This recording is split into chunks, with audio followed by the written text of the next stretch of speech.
My name is Rowan Fletcher, 32 years old, and I live in Ashford, a tiny little town tucked away between pine forests and mountains that get rain pretty much all year round.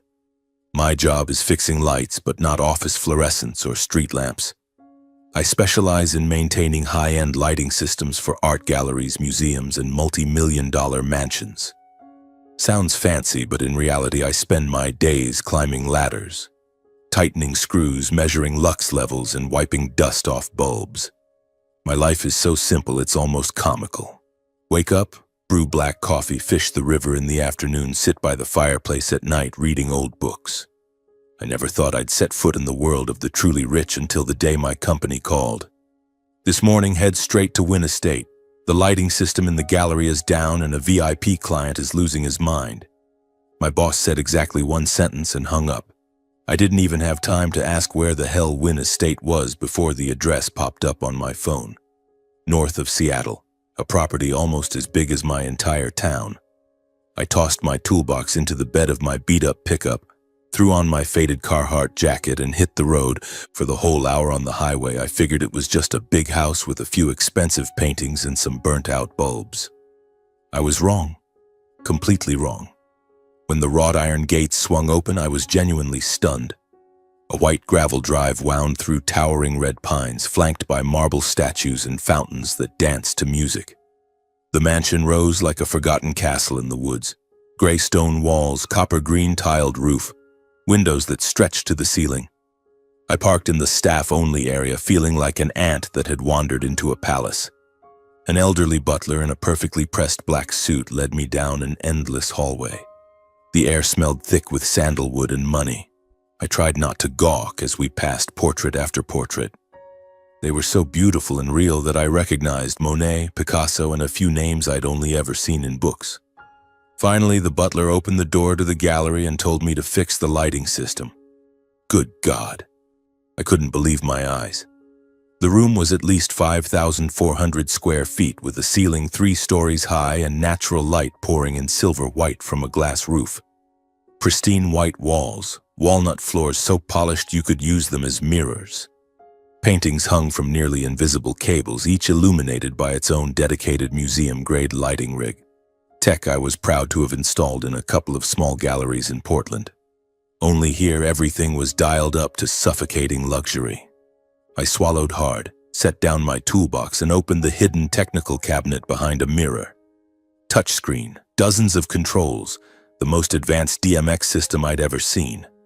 I started the routine, turning on each lighting group one by one. Warm white light flooded a cobalt blue abstract, making the brush strokes rise like ocean waves. I moved to the next group, then the next, each painting coming alive under my hands. I caught myself smiling. That familiar thrill of controlling light and making art breathe always got me. Then I activated the final group, the centerpiece. The largest painting in the room, easily 3 meters wide, hung dead center on the wall opposite the entrance. When the lights came on, I felt my heart slam against my ribs. A woman's face appeared, not magazine-perfect beauty, but the kind that takes your breath away. Deep, haunting eyes, straight, high nose, a mouth curved with just a hint of arrogance. Long black hair cascading down, gaze staring straight at the viewer as if silently accusing them of something. But it wasn't her beauty that froze me in place. She looked like my mother, so much like her that a chill ran down my spine. I stepped closer, closer still, until my nose was inches from the oil paint, the shape of the eyes. Yes, the same slightly upturned single eyelids my mother had when she smiled. The curve of the mouth exactly like when she used to tell me fairy tales as a kid. The high bridge of the nose, the way the nostrils flared, identical. Only this woman was much younger than my mother is now, barely over 30, and her eyes, cold, powerful, like a queen looking down on her subjects. I shook my head hard, cursing myself for being an idiot. How could it be? My mother spent her whole life in Ashford, selling homemade bread and wild strawberry jam at the weekend market. She'd left Washington State maybe twice in her life. This had to be a coincidence. But my heart was still racing, my hand trembling as I reached out and lightly touched the heavy gold frame. "What are you doing?" A low, ice-cold voice came from right behind me. I jumped, nearly dropping the remote. A man stood in the doorway. Old, probably pushing 70, but tall and straight-backed. Close-cropped silver hair, an expensive gray suit tailored to a still powerful frame. Steel blue eyes that cut like glass, yet laugh lines at the corners. He leaned on an ebony cane with a silver handle, not because he needed it, but because it screamed authority. I knew him instantly. Who in Seattle didn't know Benedict Wynn? Real estate and finance titan, the man the papers called the Silver Fox of the Northwest.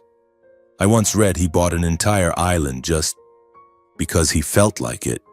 I stammered, Sir, I'm the lighting technician. Lightcraft sent me to service the system." He didn't answer right away. He just stared, looked straight through me, then slowly walked in. Every tap of his cane on the floor echoed like a gunshot.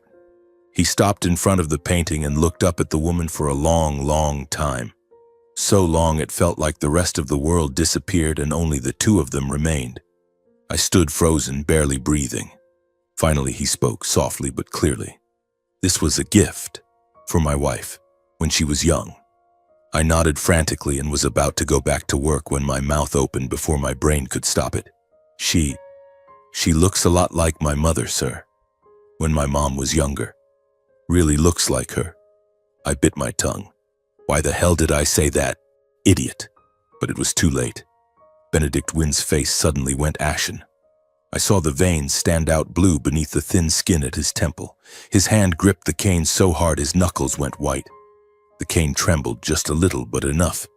He opened his mouth as if to speak, then clamped it shut. Those steel blue eyes flashed with something raw, panic, like someone had just stabbed him in the heart. "Sir, are you okay?" I managed. He didn't answer. He turned sharply and walked out fast, so fast all I saw was the gray suit disappearing through the door. The frantic tap, tap, tap of the cane faded down the hall and vanished. I stood there in the vast cold room, heart pounding like it wanted to escape my chest. The strangest feeling of my life. Fear, curiosity, and pity. Pity for the most powerful man in Seattle, trembling because of one careless sentence from me. I finished the job in a daze. Turned off the lights, double-checked everything, locked the cabinet. But the whole time my mind kept circling back to the woman in the painting and the only photograph my mother still keeps of herself young, the one she hides in the kitchen drawer. On the drive home to Ashford, the sky poured rain that matched my mood. Gray, heavy, restless. I turned on the radio but couldn't listen. Something felt wrong. Very wrong. I had no idea that day was only the beginning of a secret buried for over 30 years.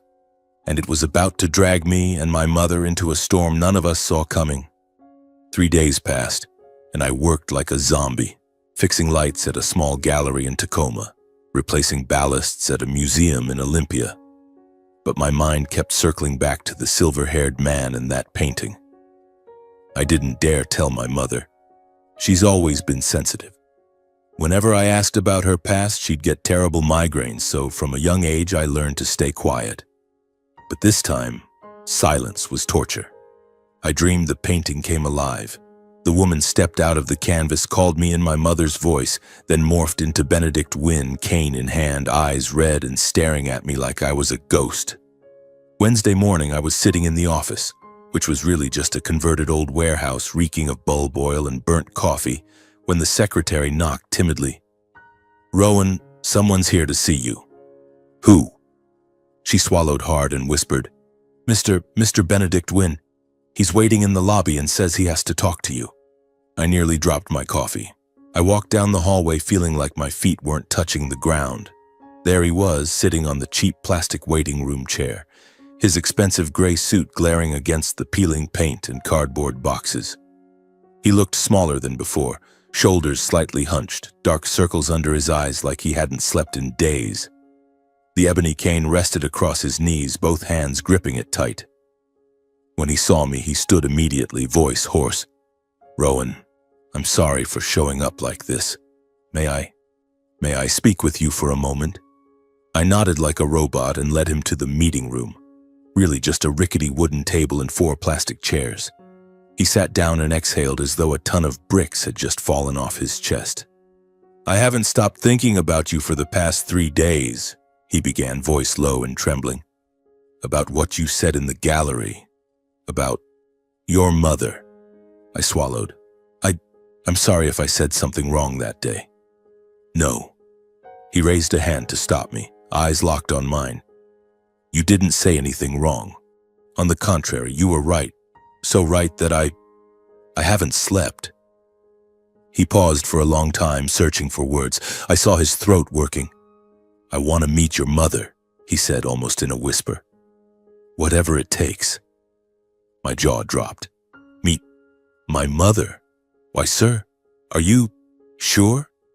I have never been more certain of anything in the last 33 years. He looked at me, those steel blue eyes now bloodshot and glistening. You don't understand, Rowan, but I'm begging you. Please take me to her. Just once. I didn't know how to answer. 1,000 questions exploded in my head. Why does he want to see my mom? Why is he crying? Why is he shaking? But watching him, the most powerful man in Seattle, curled up small in front of me, all I felt was pity. Strange, overwhelming pity. I nodded. Okay, I'll take you. The drive from the office to Ashford had never felt so long. I drove my old pickup. Benedict Wynne sat in the passenger seat, a spot I never imagined a billionaire would occupy. He was silent the whole way, occasionally staring out the window, lips pressed tight. Rain kept falling, the wipers squeaking in rhythm with my heartbeat. My mother, Mara Fletcher, 53 years old, is the gentlest, quietest woman living in our little wooden house by the river at the foot of the mountain, the place she and I have called home for over 30 years. Our house sits at the end of a red dirt road, right on the bank of the Nisqually River. 2 tiny stories, old shingles, a vegetable garden out front, and a chimney that always smells of baking apple pie. From the gate I could already smell cinnamon drifting from the kitchen, the scent that told me Mom was baking the pies she sells at the weekend market. I took a deep breath and opened the truck door. Mom, I'm home. She stepped out of the kitchen, apron dusted with flour, hair in a bun, smiling the same soft smile she always gives me. My boy's home. I just pulled apple pies out of the oven. They smell amazing. She stopped dead when she saw the man following me. He froze on the doorstep as if turned to stone. His face went white, lips trembling, eyes wide, staring at my mother like he was seeing a ghost come back to life. Mom froze too, still holding the flour-covered wooden spoon. The air in the room turned to lead. He took one step forward, then another. The cane slipped from his hand and clattered to the floor unnoticed. His voice broke, raw in a way I'd never heard anyone speak. Juniper. Mom flinched. The spoon fell and shattered on the floor. She backed up a step, hand clutching her chest, eyes wide with confusion and fear. Sir, who are you? What did you just call me? My name is Mara Fletcher. You have the wrong person. But Benedict wasn't listening. He took another step, tears already streaming down his wrinkled cheeks. Juniper, is it really you? You're alive. Mom kept backing up until her back hit the kitchen table, face ashen. I don't know what you're talking about, son. Who is this man? Before I could open my mouth, Benedict dropped to his knees, literally both knees hitting the wooden floor, hands shaking as he reached out but didn't dare touch her. Juniper, it's me, Benedict. Benedict Wynne. Don't you remember me? You disappeared. I looked for you for 33 years. Mom shook her head frantically, voice rising in panic. I don't know you. I've never met you. What are you doing in my house? Rowan, who is he? I stood rooted between them, not knowing what to do. My heart was pounding so hard I thought it would burst. Benedict kept trying, voice shaking. Juniper, you vanished over 30 years ago. I searched everywhere. Don't you really remember? We were in love. We were going to get married. Mom's face went even paler, but not from memory flooding back, from genuine terror of a stranger who had just burst into her home, calling her by a strange name, saying insane things. She backed up until she hit the table, hands gripping a chair for support. I don't know what you're talking about. Please leave. I'll call the police. Her voice cracked, almost a scream. I'd never heard my mother raise her voice ever. Benedict froze, tears still falling, but this time he didn't move closer. He bent down, picked up his cane, voice broken. I'm sorry. I didn't mean to scare you. I thought. I stepped to Mom's side and put my arm around her. She was shaking like a leaf. I turned to Benedict, voice hoarse. Sir, please go. My mom, she's okay. I'll take care of her. Benedict looked at my mother one last time, eyes filled with pain and utter despair, like a man who had just lost everything all over again. He nodded slowly, turned, and walked out. His hunched back disappeared into the rain, footsteps heavy, dragging a lifetime behind him. I shut the door and held my mother as she collapsed into a chair, hand over her heart, breathing hard. But her eyes were dry, only confusion and fear. Mom, are you okay? She shook her head, voice tiny. I don't know who that man was. Why did he call me that name? Why was he crying? I couldn't answer. I just held her tighter, feeling her still trembling in my arms. That night she went to bed early, but I knew she wasn't sleeping. I heard her tossing and turning, soft sighs in the dark. I lay awake, staring at the ceiling, mind in chaos. Was he telling the truth? Or was he insane? But my mother, she didn't recognize him. Not at all. So why was he so certain? And why deep down did I have the feeling my mother was hiding something, even if she herself didn't know what it was? The nightmare I sensed had only just begun. And for the first time in my life, I was afraid of the very mother I loved most in the world. The next morning, as the first rays of sunlight slipped through the hospital room curtains, my phone buzzed. An unknown number. I answered, voice hoarse from a sleepless night. Hello, who is this? Rowan, it's me, Benedict. His voice had sunk to the bottom of a well, as though he too had spent the night without sleep, rough, exhausted, almost unrecognizable. I know you're angry with me. I don't blame you. But can I see you just once? I'll explain everything. I looked at my mother lying half-conscious in the hospital bed, face still pale, lips cracked and dry. I wanted to refuse, wanted to scream into the phone, never to show up again. But a part of me, the curious, uneasy part, was screaming for answers. Fine, I said. Tomorrow. We'll talk. We agreed to meet at the little cafe tucked away on an Ashford side street, the scent of old wood and toasted bread drifting out to the sidewalk. I pushed the door open and saw Benedict already there, at the most familiar corner table, a cup of black coffee long gone cold in front of him. He looked visibly thinner after just one night, gray shirt wrinkled, silver hair disheveled, eyes sunken like black pits. He stood when he saw me, voice soft. Thank you for coming. I sat across from him and cut straight to it. My mom is in the hospital because of you. Talk. What the hell is all this? He drew a deep breath as if preparing to jump off a cliff. I once loved a woman. Her name was Juniper Hawthorne. At the mere mention of the name, he had to stop, fingers squeezing the coffee cup until his knuckles went white. She was the identical twin sister of my current wife, Rosalind. The two looked exactly alike, only their personalities were different. Juniper, she was fire, bright, fierce, one smile and the whole world lit up. Rosalind was colder, quieter. His gaze drifted far away, reliving old days. I met Juniper when I was 29 and she was 27. We fell madly in love. I was going to propose that fall. I had the ring, everything ready. But then, one rainy afternoon, she was driving to my place and never arrived. His voice shattered into pieces. I called the police. I hired private investigators.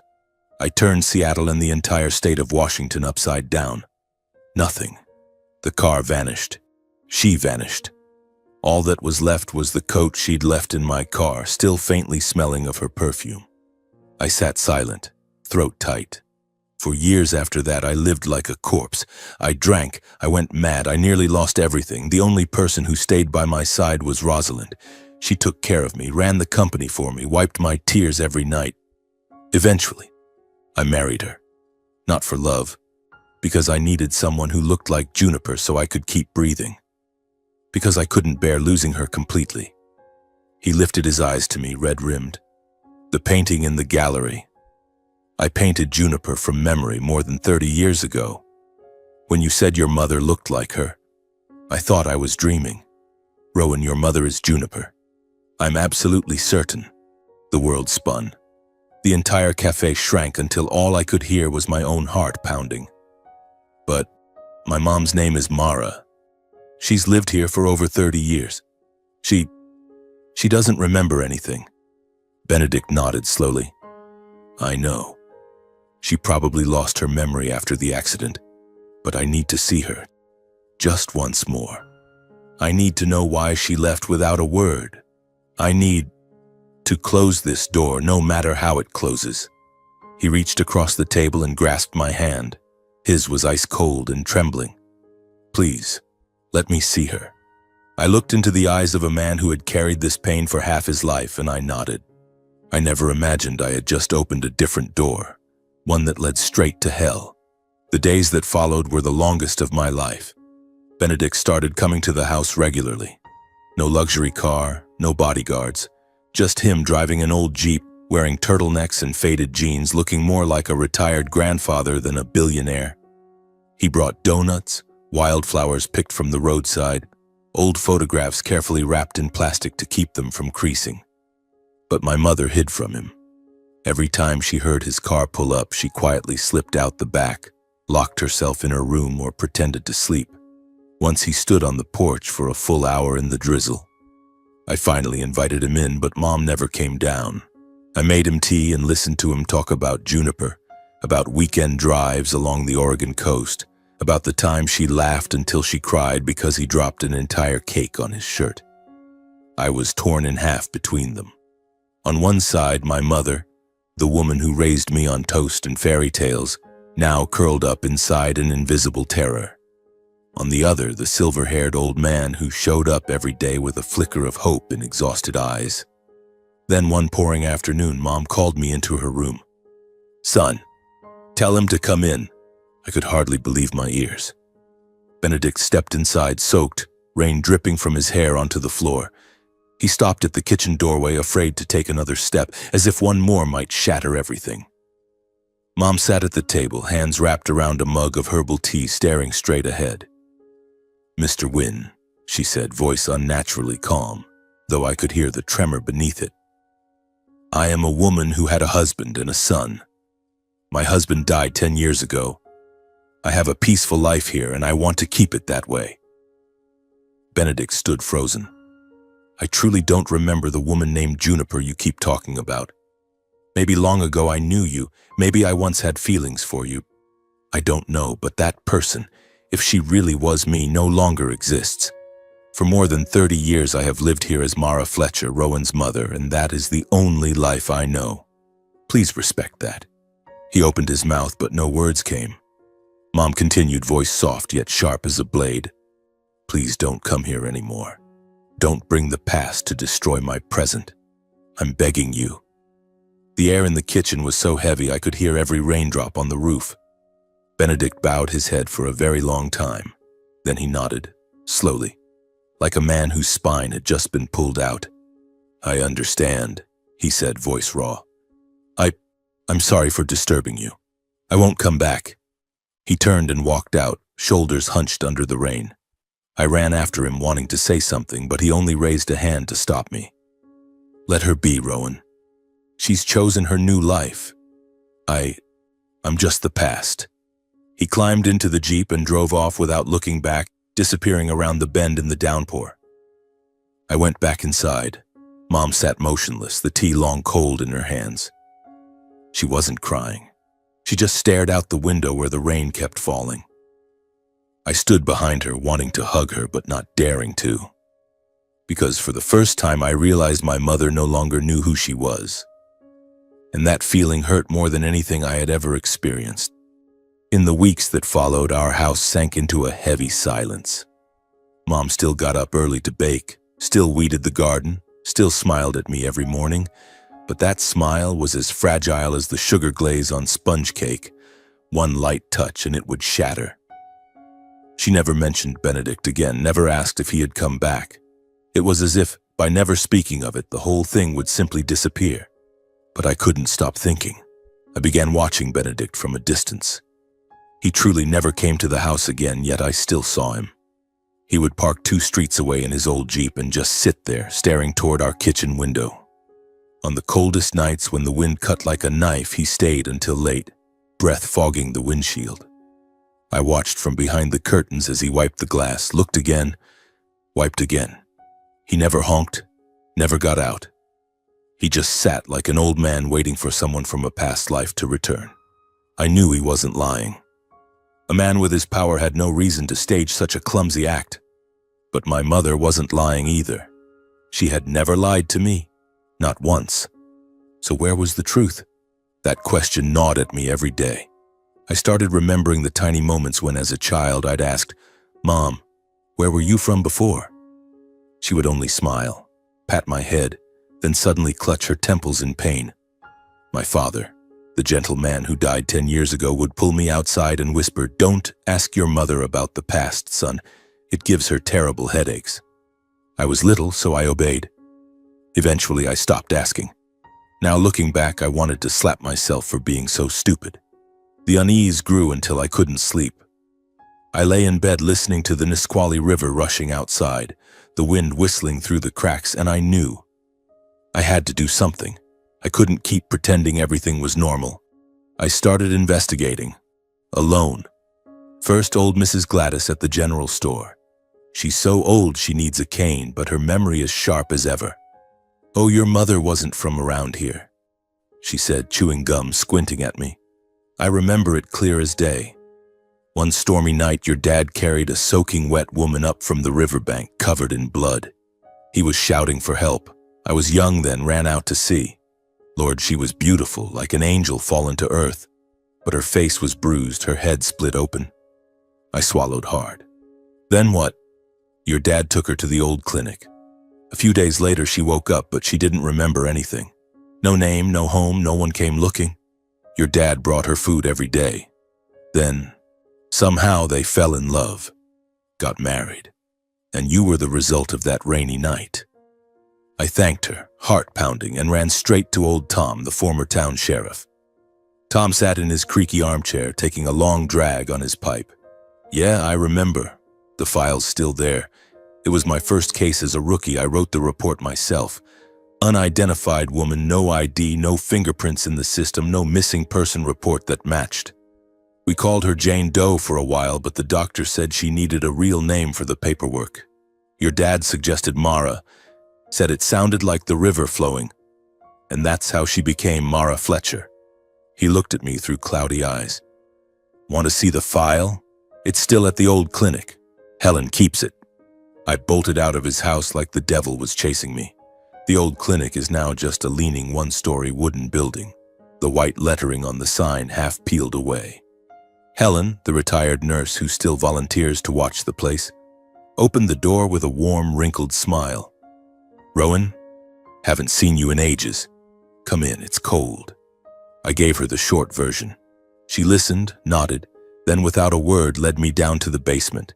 The smell of old paper, antiseptic, and mildew hit me hard. She shone her phone flashlight over towering stacks of files. "Looking for 1991, 1992. Here we go."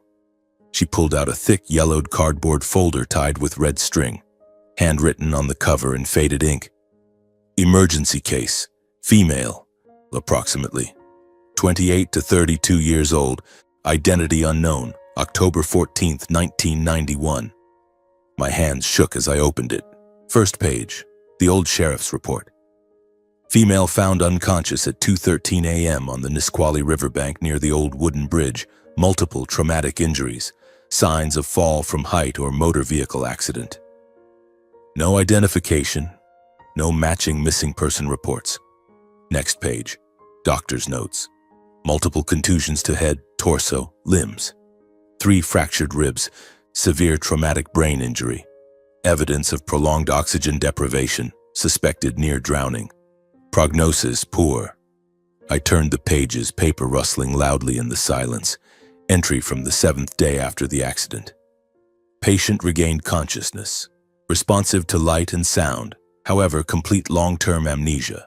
No recollection of name, origin, or personal history. Strong emotional reaction to certain proper names, especially those containing Jun. Recommend long-term psychological monitoring. The final page was a small sheet in my father's familiar slanted handwriting. I recognized it instantly.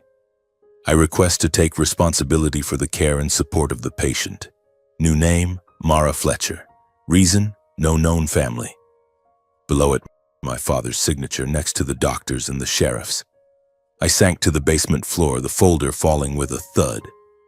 Helen rested a hand on my shoulder, voice soft. Your dad was the best man I ever knew, Rowan. He saved your mother from death and gave her a whole new life. Don't blame anyone. I couldn't cry.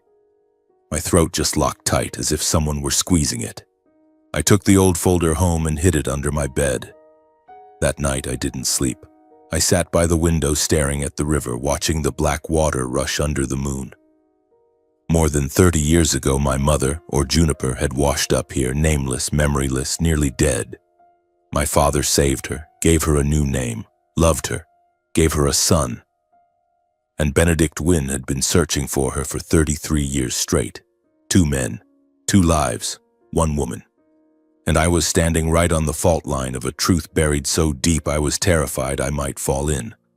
I clutched the yellowed folder, my heart heavy as if someone had poured lead into my chest. Everything Benedict said was true, but my mother's real past was murky, pitch black, and far more terrifying than any nightmare I'd ever had. I hid the file at the very bottom of my closet, too scared to let Mom see it. Every night I lay listening to her tossing and turning in the next room. Soft sighs slipping through the cracks like wind through a window. I wanted to ask her, wanted to shout that I knew everything now, but every time I opened my mouth, only meaningless words came out. Mom, eat a little more. It's getting cold, Mom. I was terrified that if I pushed too hard, she would shatter. Then one Saturday afternoon, the phone rang. It was Benedict. His voice was soft, almost shy.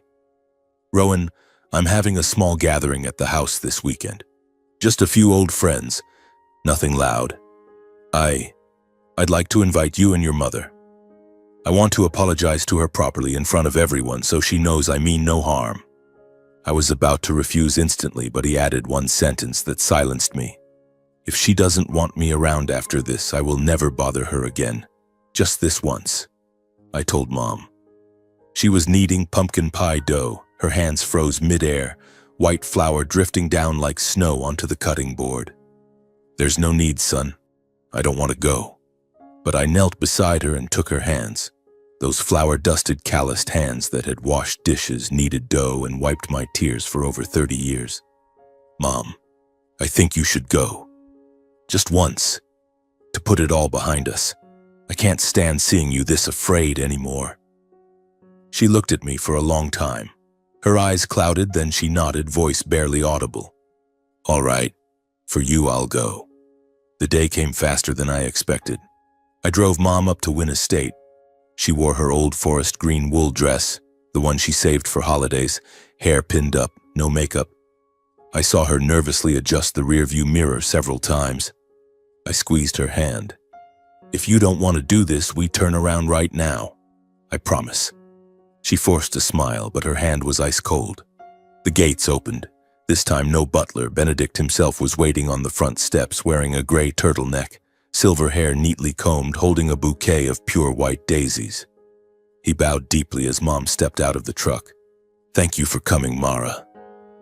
She only gave a tiny nod, eyes fixed on the ground. We walked into the main hall. Soft crystal chandelier light, slow piano music drifting from the living room. The scent of pine and cinnamon. Only about 10 guests, all older, talking quietly. I exhaled in relief.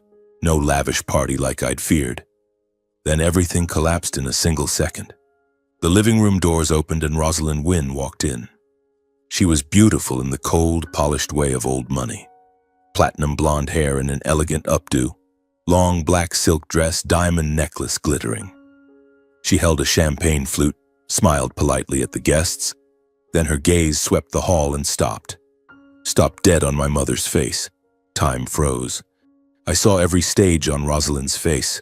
The smile vanished, lips trembled, the flute slipped from her fingers and shattered on the marble, champagne spreading like blood. Her face went white as death, eyes wide with horror, as if she were staring at a corpse that had just stood up. Her voice cracked, high-pitched and broken. "Sister, why aren't you dead?" The entire hall went silent.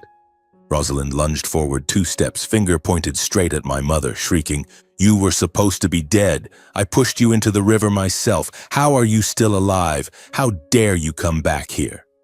Mom stood rooted, eyes huge, then suddenly clutched her head. I heard her let out a heart-wrenching cry of pain, as if I could actually hear something ripping inside her skull. She staggered, hands groping for support, then collapsed onto the cold marble floor. Mom, wake up!" I dropped to my knees and scooped her up. She was completely unconscious, face chalk white, lips turning blue. I heard Benedict shouting for help, guests panicking, but it all became a distant roar in my ears. I carried Mom outside, barefoot over broken glass without feeling it. Behind me, Rosalind was still screaming. "She's a ghost. She's a demon." Benedict's voice roared for someone to shut her up. I laid Mom in the back seat, jumped behind the wheel, and floored it to the nearest hospital. In the rearview mirror, I saw Benedict's black Bentley racing behind us, headlights flashing like it was weeping. Northgate Private Hospital. I carried Mom into the ER, yelling for doctors. Benedict ran in after me, face drained of blood, frantically asking nurses questions. They wheeled her away, leaving us sitting in stunned silence on the plastic chairs in the hallway. An hour later, the doctor came out. Not life-threatening, but an extremely severe psychological shock. She needs complete rest. Avoid all strong triggers. I nodded, throat too tight to speak. When I entered the room, Mom was sitting by the window, fluorescent light falling on her deathly pale face. She stared out at the drizzling rain, eyes sunken, unblinking. I whispered, "Mom, you're awake." She turned, but those weren't my mother's eyes anymore. Empty, distant, like a soul had left the body. Benedict stepped in behind me, voice trembling. Mara, I'm so sorry. I never imagined Rosalind would. I didn't know." Mom looked at him. Just looked. No anger, no fear. Only cold, faraway emptiness, as if she were gazing at a stranger from another life. He bowed his head and backed out. The days that followed were hell. Mom came home, but she was no longer herself. She spoke little, smiled less, often sat for hours by the window staring at the river, clutching Dad's old wool scarf. Some evenings I came home and found her whispering to the empty air, "Juniper, who is Juniper?" Then falling silent the moment she saw me. I asked. She only shook her head with a forced smile. "I'm fine. Don't worry." But I knew she was lying, and I knew that deep inside her mind a door had just been kicked open, and the darkness was pouring out, swallowing her piece by piece. At night, I lay in bed listening to her slow, steady footsteps pacing the house, like a sleepwalker. I was too terrified to sleep, clutching the old file under my pillow, asking myself, does the truth really set us free, or does it only drag us all deeper into the abyss? In the days following the party at Wynn Estate, my mother became a ghost inside her own home. She still cooked, still did laundry, but every movement was slow, lifeless. Some nights I woke to the sound of muffled crying. I crept down the hallway and found her curled up on the kitchen floor, clutching her head, murmuring strange names. "Juniper, Rosalind, don't." Then falling silent the moment I turned on the light. I hugged her. She went stiff in my arms, then gently pushed me away. "I'm fine, son. Go back to sleep." I couldn't sleep anymore. A suffocating dread clung to me like a black shadow. I started noticing everything. Strange cars driving slowly past the house, a silhouette flashing past the window at midnight, dogs barking furiously down the street. I installed motion sensor lights in the yard, checked the locks 3 times before bed, and kept my phone fully charged on the nightstand. But I never expected it to come so fast. Tuesday morning, pouring rain. I was driving on the highway toward Seattle for work, the radio playing a sad old song. Suddenly my chest seized, as if someone had grabbed my heart and squeezed. The feeling was so strong I had to pull over, gasping for air. I couldn't explain it. I just knew I had to go home. Right now. I whipped the truck around in the middle of the highway, floored it, rain spraying wildly from the tires. 30 minutes later, I tore down the red dirt road to the house. From a distance, I saw the front door standing wide open, rain blowing straight onto the wooden floor. My heart stopped for a beat. I skidded into the yard, jumped out without killing the engine, and ran inside. The sound of breaking dishes, gasping breaths. A struggle. I froze in the kitchen doorway. A tall man in a black raincoat, face completely covered, was kneeling on top of my mother. His gloved hands were pulling a plastic zip tie tight around her throat. Mom was thrashing weakly, nails clawing at the air, face purple, eyes rolling back. I didn't think. I roared like an animal and charged. My shoulder slammed into his back. We both crashed to the floor. He was heavier than I expected, muscles bulging under the raincoat. I punched, scratched, bit, anything I had. He spun. His fist caught my temple and made the world spin, but I didn't let go. I grabbed his hair and slammed his head into the floor again and again.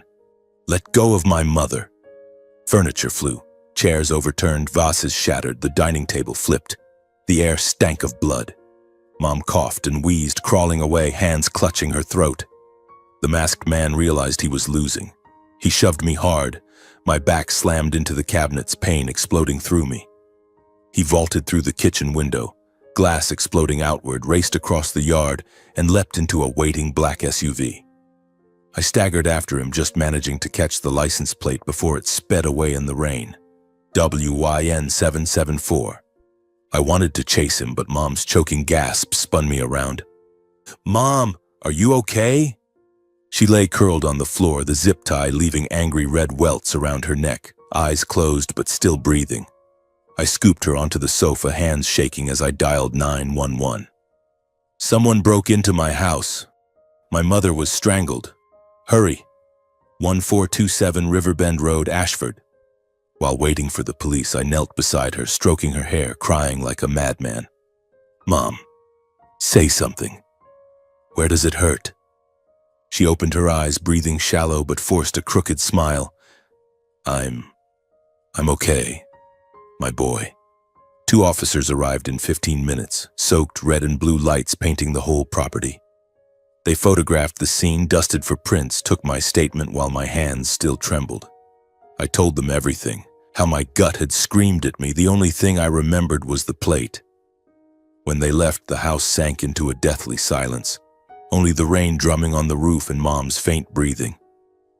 She sat on the old sofa, staring at the blood-smeared, glass-strewn floor. For a long, long time. Then she lifted her head and looked at me. For the first time in weeks, her eyes were no longer empty. They blazed with pain and a resolve I had never seen before. Rowan, sit down. I have to tell you the truth. I knelt beside her and took her hands. She drew a deep, shuddering breath and began, voice trembling but clear as if tearing 30-year-old memories out of her skull piece by piece. I was Juniper Hawthorne. I fell in love with Benedict at first sight. We were going to get married. But Rosalind, my identical twin sister, was obsessed with him. She was insanely jealous. She made up lies, accused me of cheating, made Benedict doubt me. The day I drove to meet him to clear everything up, Rosalind followed me. She cut me off on the bridge. We fought, horribly. She stormed off first, but then came back and rammed the back of my car. I went over the railing into the river. I thought I was dead. She stopped, tears rolling down her cheeks. When I woke up, I remembered nothing. Your father saved me, gave me a new name, cared for me, loved me, gave me a new life. I didn't want to remember the past because I was terrified. If I did, I would lose everything I had now. I had you, a family, happiness. I thought Rosalind would never find me. She looked at me, eyes red. But that day at Wynn Estate, when I heard Rosalind scream, everything came flooding back. I remembered it all. I was afraid to speak because I didn't want to destroy this life, didn't want you in danger. But now, I almost died. I can't stay silent anymore. Rosalind is behind this attack. I'm certain of it. Rage boiled in my veins. I shot to my feet and roared, I'm calling the police right now. She's going to pay. Mom gripped my hand hard, voice firm. No, we have no proof. And my sister, she's rich, powerful. She'll deny everything. You'll be in danger. Let me think first. I clenched my fists until my nails drew blood, not even noticing. I nodded, but inside the anger was a wildfire. She was right, but I also knew this wasn't the end. This was only the beginning of the real nightmare. After that night, I never left my mother alone again. I took indefinite leave from work, installed cameras everywhere, and slept with a folding knife under my pillow. Mom, on the contrary, grew calmer in a way that terrified me. She no longer sat staring blankly out the window. She cleaned the house, cooked old familiar dishes, even smiled at me, but that smile was cold, like someone who had decided to walk straight into fire. 3 days after the attack, I knelt in front of her. Mom, we can't keep hiding. Next time it won't just be one masked man. Rosalind won't stop. We have to tell Benedict. He's the only one with enough power to protect you. She looked at me for a long time, then nodded.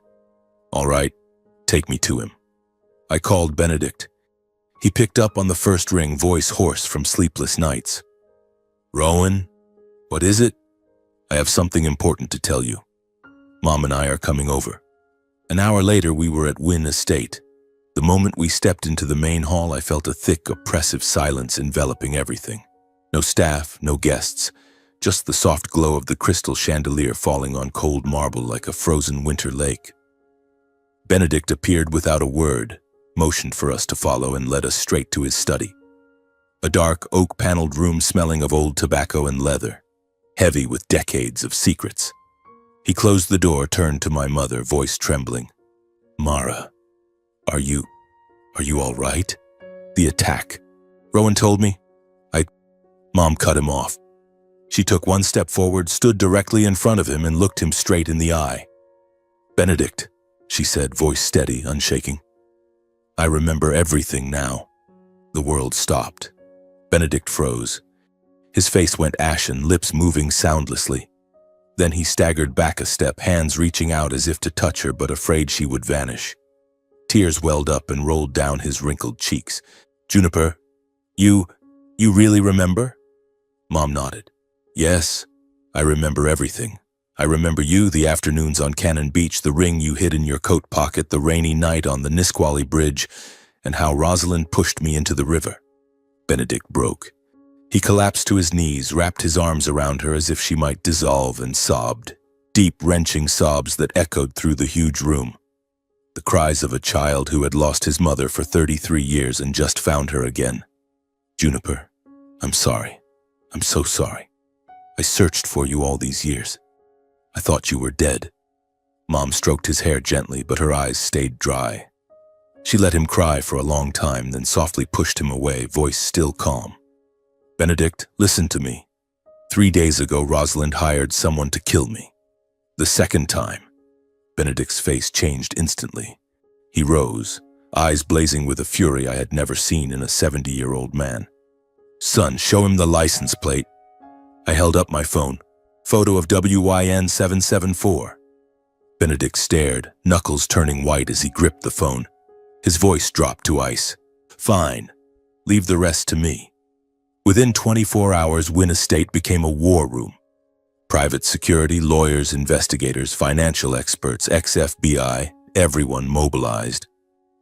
Screens glowed, printers whirred, phones rang nonstop. Mom and I sat and watched them peel back Rosalind's layers like an onion. They traced WYN 774 to a shell company registered in Delaware. Dig deeper, the sole beneficiary. Rosalind Wynn. Bank records showed 3 transfers of $150,000 each to the driver, sent days before the attack. Traffic cameras.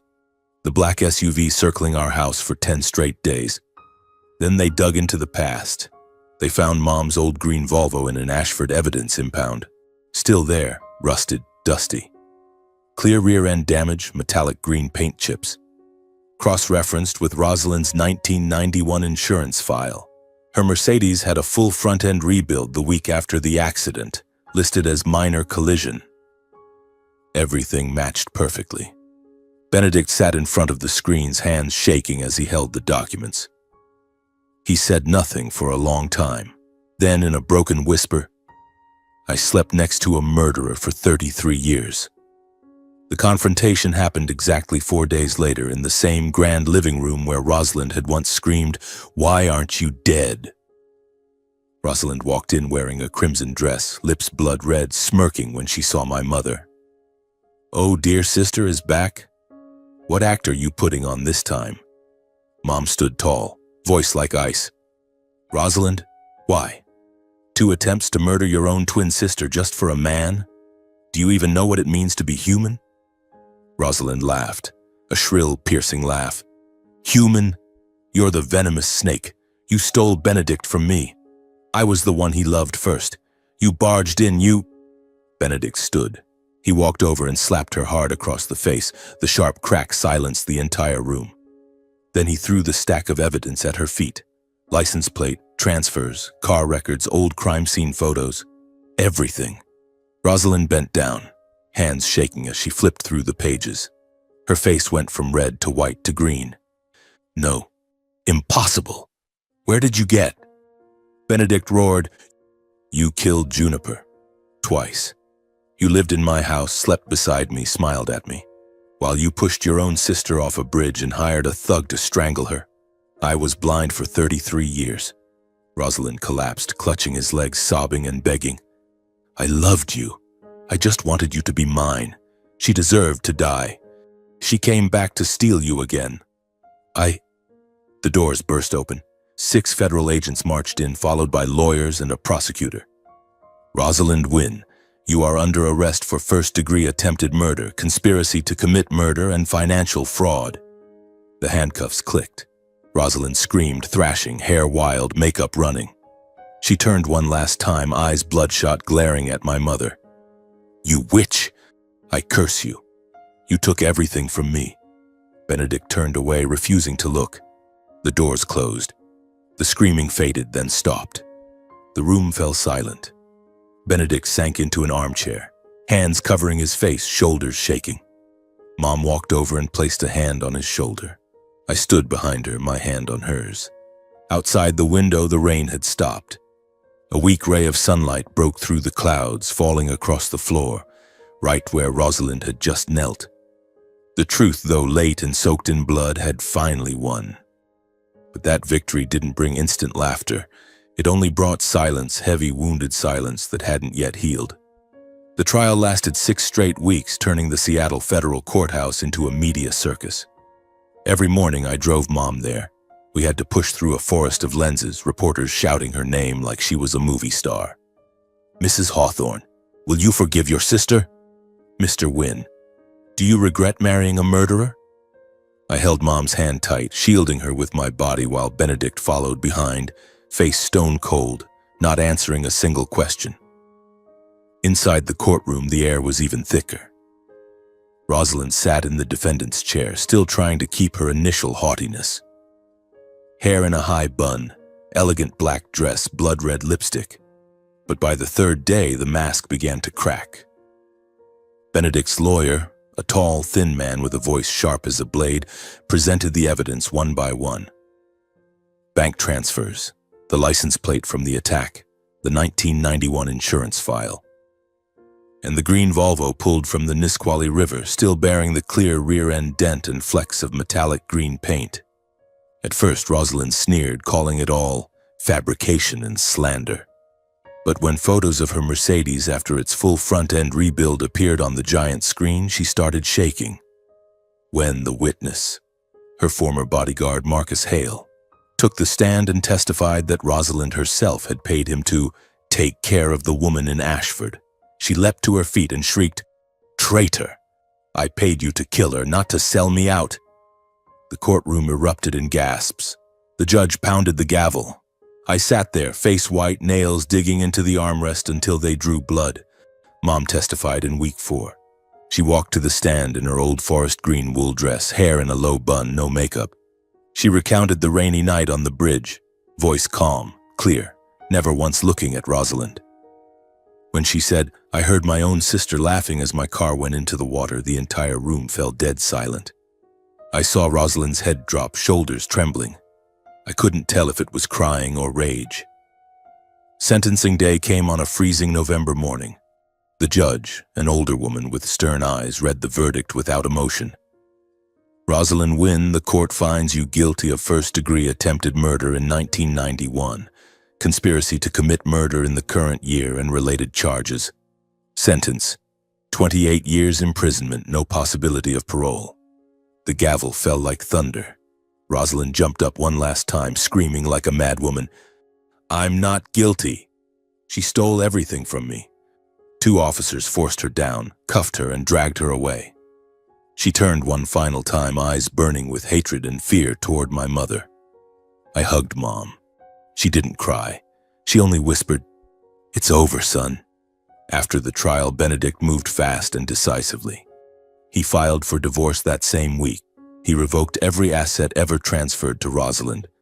Houses, shares, trusts, everything redirected to a new charity foundation named after Juniper Hawthorne. He held an outdoor press conference. No microphone, no theatrics. He simply stood in front of hundreds of cameras, bowed deeply, and said, "I was blind for 33 years. I let the woman I loved suffer and kept a murderer by my side. I am sorry to Juniper, to Mara, and to everyone hurt by my stupidity." He answered no questions. He just turned and walked away. A month later, he sold Wynn Estate. He bought a tiny wooden house 1 dirt road away from ours, right by the river. Old shingles, mossy roof, wild vegetable garden, rotting fence. He fixed it himself, hammering nails, painting walls, planting young pine trees. I'd come home and find him in an old t-shirt and muddy jeans, hands scratched and bleeding, but his eyes bright every time he finished something small. He started coming by our house every day. No fancy clothes, no expensive gifts, just a simple lunchbox or a warm bag of pastries from the town bakery. He fixed Mom's fence, changed burnt-out bulbs, chopped winter firewood. Some evenings I'd come home and find him on his knees in the garden, hands caked in dirt, planting more white daisies, the flowers Mom loved when she was young. At first, Mom kept her distance. Polite thanks, then the door closed. But gradually she left the door open. Let him sit at the kitchen table, drink the herbal tea she brewed. Let him talk about the old days, voice rough with emotion. He asked for nothing.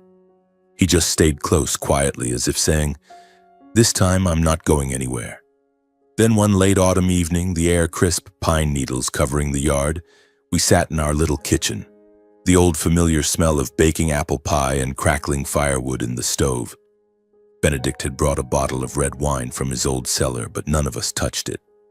We just sat drinking tea, listening to the river outside. Mom looked at him for a long, long time. Then she set her cup down, hands trembling. "Benedict, there's something I've never told anyone, not even Rowan." He looked up, eyes worried. "Tell me, I'm listening." Mom took a deep, shaky breath. That year, when the accident happened, I was pregnant, almost 3 months. Time stopped. Benedict froze. His face went white, fingers clenching until the knuckles were bloodless. He stared at Mom, then at me, then back at Mom, eyes wide with disbelief. You're saying the baby?" Mom nodded, tears finally falling. "Rowan is your son." I felt the world shatter around me, then slowly piece itself back together into something completely new. I looked at Mom. I looked at him. At the woman who raised me on toast and fairy tales. At the man who had searched for her for 33 years. Who had wept in front of me. Who had knelt in the rain just to watch her from afar. My father, the gentle man who saved her, gave her a new name, loved her unconditionally, had been gone 10 years. But this man was the one who gave me life. Benedict stood swaying like he was drunk. He stepped toward me, hands shaking as he reached out, then stopped midair, afraid I would vanish. "Rowan, son, you're my son?" I couldn't speak. I just nodded, tears spilling over. He pulled me into his arms. A strong, warm embrace that smelled of pine and salt tears. I felt his old heart pounding wildly against my chest. Mom stood, walked over, and the three of us held each other in that small kitchen under the warm yellow light. Tears flowed freely, but this time they weren't bitter. They were sweet, full of joy, overflowing. Outside, the autumn wind blew gently, carrying the scent of pine and river water. After 33 years of darkness, we had finally found the light. A year passed like the blink of an eye. My mother, Mara Fletcher, or Juniper Hawthorne, depending on which memory called her more strongly, recovered like an ancient tree struck by lightning yet stubbornly turning green again. Her memories returned little by little. The smell of coffee Benedict used to brew when they were young, the bright laughter of 15-year-old Rosalind, and the husky singing voice of my late father, the man who had passed away, as he sat by the fireplace lulling me to sleep. The headaches vanished completely. She laughed more, slept better, and for the first time in many years, she could look straight into the mirror without seeing a stranger. I was different. I was no longer just learning to live with myself. I started working at Wynn Global Holdings, but not in some fancy Seattle office. Benedict gave me a small project, converting the lighting systems for the entire chain of art museums he sponsored. The job took me all over the Northwest, climbing ladders, measuring lux, calculating light angles. Exactly my specialty. He didn't play favorites or interfere. When he handed me the contract, he said only one thing. Do it well, and you stay. Do it poorly, and you're out. I don't raise my son on handouts. I grinned, signed, and threw myself into it like a madman. 6 months later, the project finished 2 weeks early and 30% under budget. He just nodded, clapped me on the shoulder. Good work, son. Now come home for dinner. Benedict changed the most. He sold nearly all his Seattle properties, keeping only enough to live comfortably and give to charity. The little wooden house next to ours is now properly fixed up. White paint, red tile roof, neat vegetable rows, brand new pine fence. He cooks for himself, does his own laundry, drives his old Jeep to the market at 5 in the morning. He stops by our house every single day without fail. Some days he brings his toolbox and quietly fixes the squeaky window Mom has complained about forever. Some days he sits in the kitchen helping her knead bread dough, hands covered in flour, grinning like a kid. Some days he takes me fishing at the old bend in the river. Just the two of us, saying little, listening to the water and the birds. His love for Mom is no longer the wild flame of youth. It's more like the Nisqually River outside, deep, slow, and never running dry. He doesn't ask her to call him darling like before, doesn't ask her to wear the green dress from long ago. He just wants to be near, to see her smile, to see her healthy, to see her alive. Mom knows. She is grateful, deeply grateful. She brews him herbal tea, listens to his stories from the old days, even knitted him a charcoal gray scarf with her own hands once. But she always keeps a small distance, like a thin glass wall everyone can see but no one dares to break. I asked her once on Christmas night that year after he had gone home and it was just the two of us by the fireplace. Mom, do you still love him? She looked at me for a long time, firelight painting golden streaks across her face. Yes, son, very much. But I also loved your father, the man who pulled me from the river, dried my hair, taught me how to live again when I didn't even know who I was. Those two loves don't cancel each other out, but I can't betray the man who's gone. I can only give Benedict friendship, care, and family. Half my heart will always belong to the husband who saved me twice. Once from death, once from loneliness. I hugged her. She hugged me back tighter than ever. Benedict understands. He never asks for more.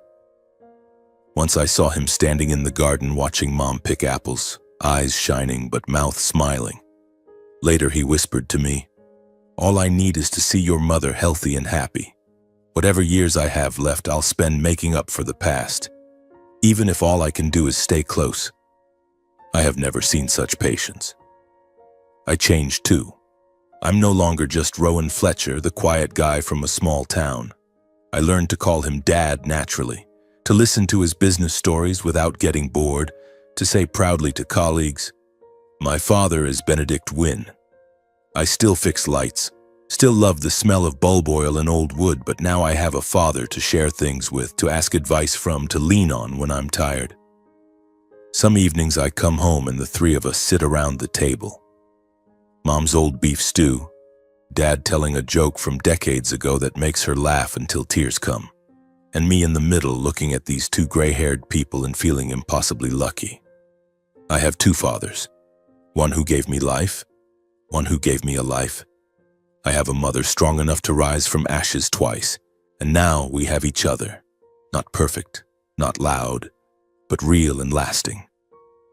One summer afternoon the following year, I stood on the old wooden bridge over the Nisqually River, the exact spot where Mom went into the water 35 years ago. The current was still strong, but now the water was clear, sparkling in the sun. I tossed a stone in and watched the ripples spread and fade. Benedict walked up beside me holding 2 cold beers. "What are you thinking about, son?" I smiled and took one. "I'm thinking, if Mom hadn't washed up here that night, if Dad hadn't saved her, if you hadn't found her, we wouldn't have today." He motioned for me to sit on the bridge railing. We dangled our legs over the edge, river breeze cool against our faces. "Fate can be cruel," he said, voice low and warm. "But it's also fair.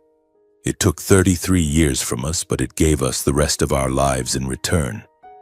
And I'm not wasting a single second of what's left." I clinked my bottle against his. In the distance, Mom stood on the riverbank in a white dress fluttering in the wind, holding a bouquet of white daisies. She waved at us, smiling radiantly. I looked at him, looked at her, looked at the glittering river, and I knew, no matter how dark the past had been, this present, this quiet, simple present, was the most beautiful reward life could ever give us. One windless autumn afternoon, golden leaves drifted down slowly like fragments of memory letting go of the branch. The three of us quietly drove to the small cemetery hidden behind the pine forest. No one had planned it, yet we all knew today was the day we had to come, the 15th anniversary of his passing. The man who pulled my mother from the icy river gave her a new name and gave me a childhood filled with the smell of toasted bread and fishing trips by the water. Even though he is gone, his presence still lives in every breath our family takes. His grave lies in the quietest corner, the simple stone engraved, Elias Fletcher, 1959 to 2014. Beloved husband, father, and the man who chose love when the whole world turned away. Mom knelt before it and gently placed a bouquet of pure white daisies, the flower he loved most because they're like you, simple yet beautiful, pure. She didn't sob like in previous years. Only a few silent tears fell, soaking into the red earth. "Thank you, Elias," she whispered, voice soft but clear. "Thank you for giving me a second life, for giving me Rowan, for teaching me what love is when I no longer remembered who I was. You will forever be the most important man in my heart."